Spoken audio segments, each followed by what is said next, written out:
Pertandingan final harus berlanjut ke leg kelima, yang akan digelar di kandang Pink Spiders. Benar-benar sesuatu yang di luar prediksi semua orang.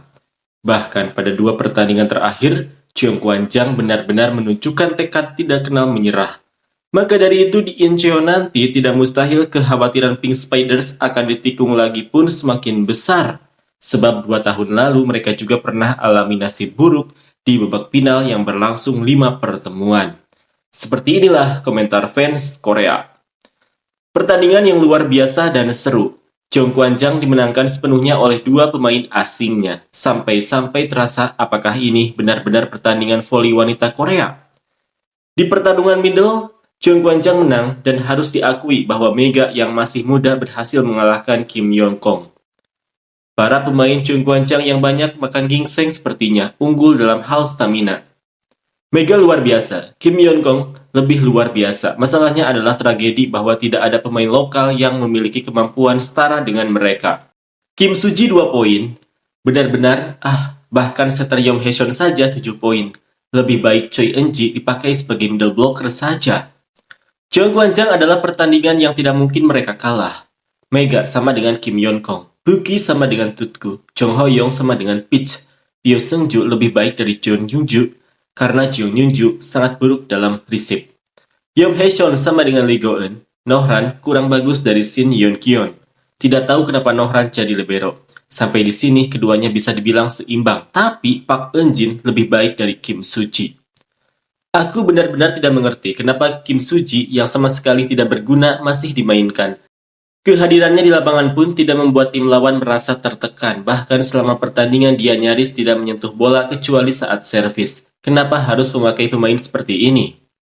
Kalau ada satu saja pemain di seluruh liga yang bermain di posisi yang sama tapi lebih buruk dari Kim Soo-ji, coba sebutkan.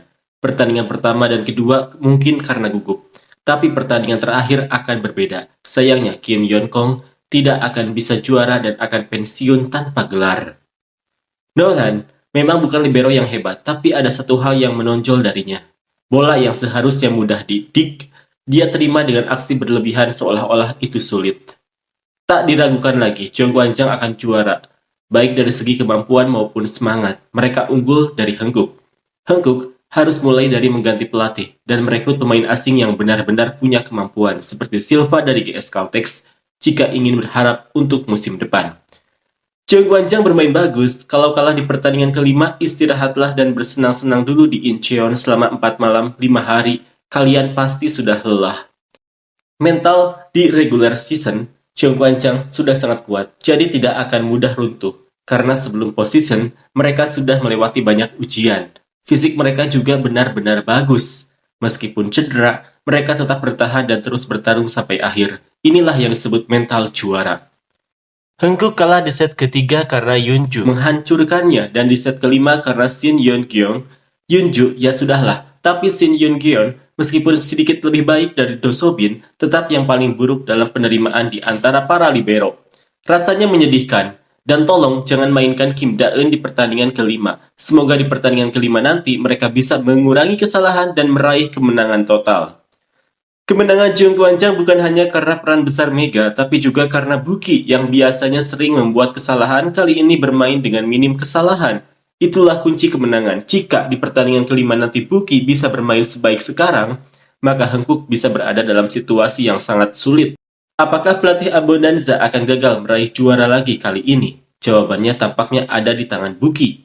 Sulit untuk memprediksi pertandingan kelima. Tapi tetap saja, aku sangat berharap Kim Yeon-kong bisa pensiun dengan gelar juara.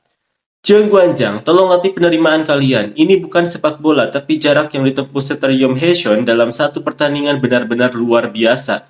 Gimana ceritanya, pemain yang digaji miliaran malah menerima bola seperti itu? Yong Hae-seon bisa-bisa lututnya rusak. Pyo Seung-ju tiap kali mencetak 20 poin ke atas, selalu disertai dengan penerimaan yang buruk ya. Apa kalian enggak kasihan sama Yong Hae-seon yang harus berlari-lari dengan lutut yang sudah bermasalah hanya untuk mengatasi penerimaan jelek dan memberikan tos yang layak? Dan Nohran sebagai libero, ini sudah pertandingan final tapi masih jadi sasaran serve lawan, enggak sakit hati. Bukannya cedera, tapi mungkin karena musim ini peringkat penerimaan rendah. Aku sungguh kasihan sama Yom Setter. Cheung Guanchang akan jadi juara. Hankook harus introspeksi karena telah mengecewakan para penggemar yang datang langsung ke stadion dengan mengerahkan petugas keamanan yang mirip Lee Yao-ja dan mengintimidasi fans. Hankook tidak akan pernah bisa juara ke depannya. Para petugas mereka menatap galak dan membuat fans yang datang langsung tidak bisa bergerak dari tempat duduknya. Dengan sikap seperti itu, kalian tidak akan pernah menang.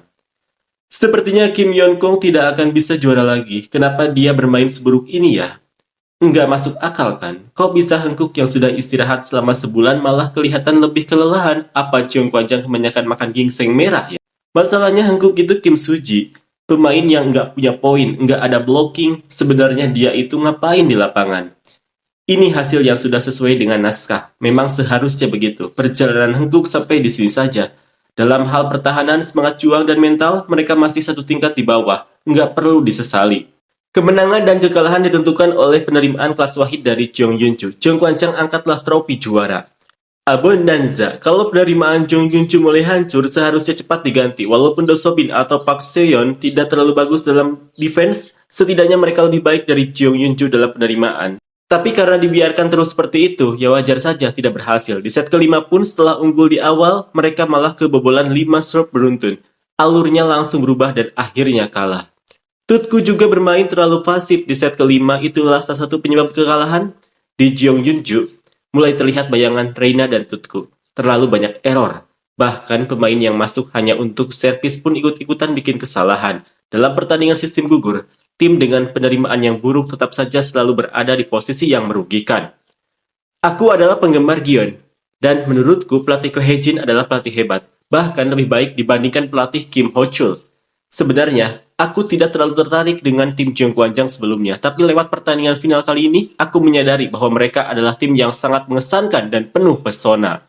Setelah kalah 2 pertandingan berturut-turut di pertandingan ketiga yang sangat krusial saat Yong Hae-seon mengalami cedera kaki di tengah pertandingan dan tampak kesulitan, pelatih Ko Hae-jin sempat menyarankan pergantian, tapi Yong Hae-seon membujuk pelatih, mengatakan bahwa kalau dia keluar sekarang, dia tidak bisa kembali ke lapangan dan dia ingin bertahan selama masih bisa bermain. Itu adalah momen yang benar-benar mengharukan.